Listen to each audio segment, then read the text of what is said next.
மணிப்பூரில் பதற்றமான சூழல் தொடரும் நிலையில் அங்கு மக்களவைத் தேர்தலுக்கான வாக்குப்பதிவு நடத்துவது சவாலாகவே உள்ளது.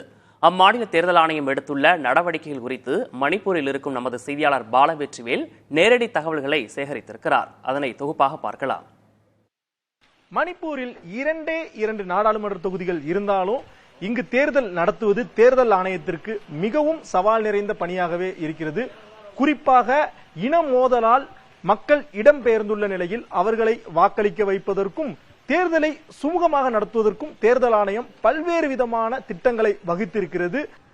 மணிப்பூரில் இன்னர் மணிப்பூர், அவுட்டர் மணிப்பூர் என 2 மக்களவை தொகுதிகளே இருந்தாலும் தொடரும் கலவரத்தால் அங்கு 2 கட்டங்களாக தேர்தல் நடைபெற உள்ளது. ஏப்ரல் 19 மற்றும் 26ஆம் தேதிகளில் வாக்குப்பதிவு நடைபெறுகிறது. தேர்தல் தேதி அறிவிக்கப்பட்டாலும் பிரச்சாரம் தொடங்கவில்லை. குறிப்பாக பல இடங்களில் பிரச்சாரம் நடக்கக்கூடிய இடங்களில் வன்முறை நடக்கிறதாக கூறப்படுகிறது. இந்நிலையில மணிப்பூர் மாநிலத்தில் 24 மணி நேரமும் தேர்தல் அதிகாரிகள் செயல்பட வேண்டிய ஒரு நிலை இருக்கிறது.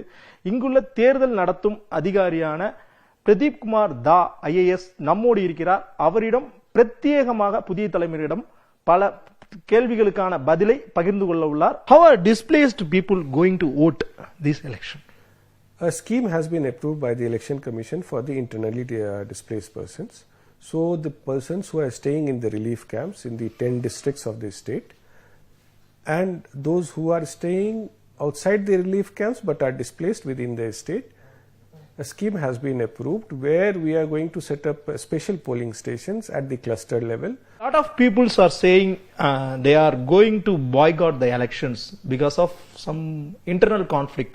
So how will be? My appeal to all will be that your voice will be more heard through your participation in the election.